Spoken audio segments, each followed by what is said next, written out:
Welcome to Mindfulness Moments. I'm really enjoying doing this series because it keeps me in my practice. It's a way of keeping me accountable and a way for me to continue to figure out new ways to explain this simple practice. Like all simple things, they tend to be paradoxical, and you read it and you say, boy, that's so simple, but to actually put it into practice is kind of difficult because the mind wants to believe that it can't be that easy. It should be more difficult. So I was reading this morning some of Dogen Zenji's texts, and I came across a little section that I thought I was going to talk about. But I decided to change it up. I want to talk about being patient with our practice and being patient with ourselves. And the easiest way for this to maybe come across is I planted roses maybe 3, 4 weeks ago. I purchased this cylinder with some of these spikes, whatever you call it.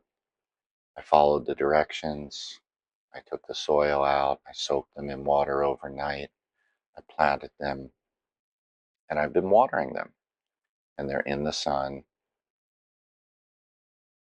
And each day when I look at them, I see some growth. I see some green. I check the soil to see if it's too moist or not moist enough. At the moment, there are no roses. There aren't even buds for the roses.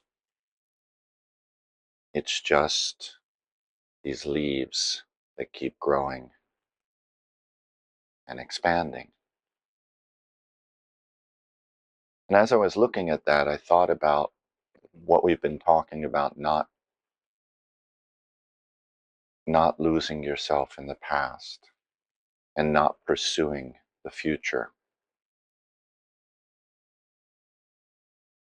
and what this means and how this looks.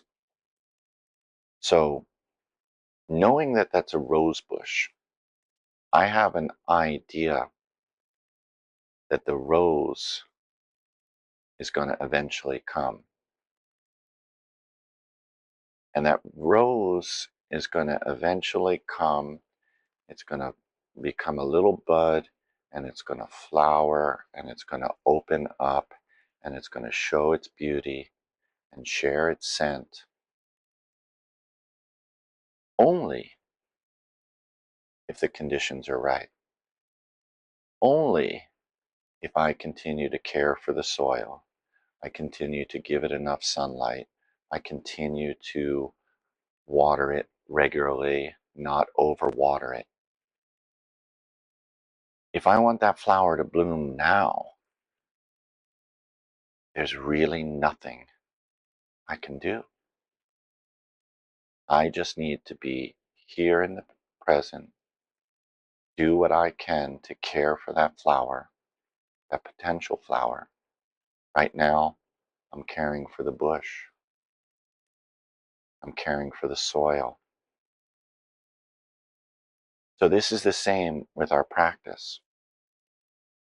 Someday we will bloom to be beautiful lotus flowers, to be beautiful roses, to be beautiful violets, whatever flower we are. And we don't get frustrated that it's taking too long for the rose bush to bloom.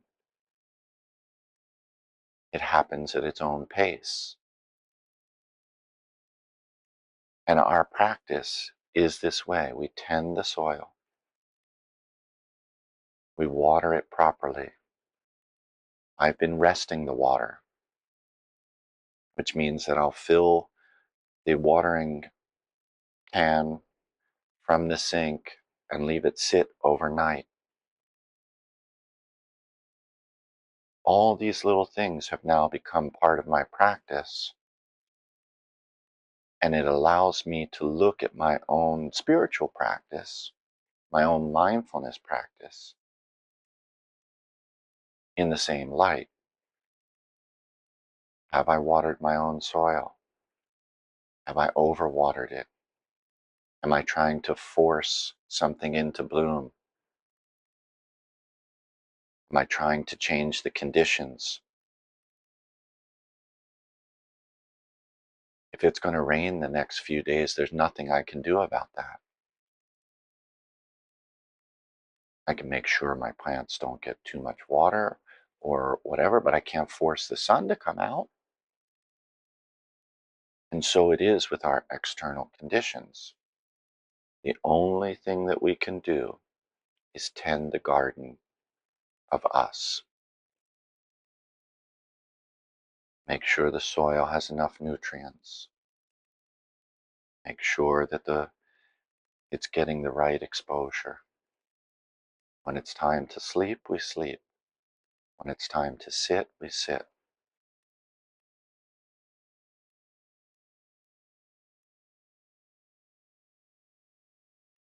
You know, Zen practice is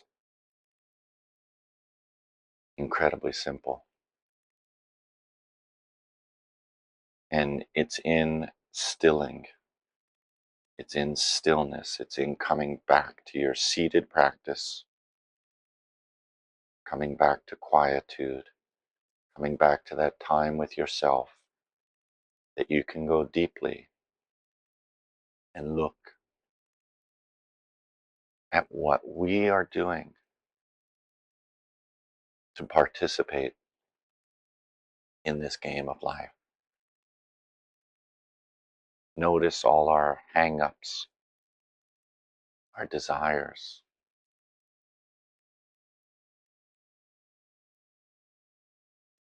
It's really that simple.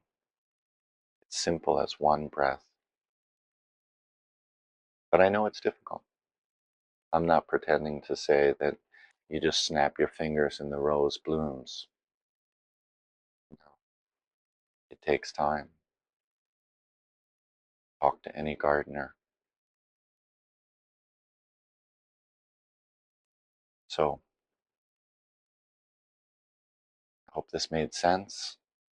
Please continue to like, share, and subscribe. Continue with your practice. I always love comments. Have a wonderful day.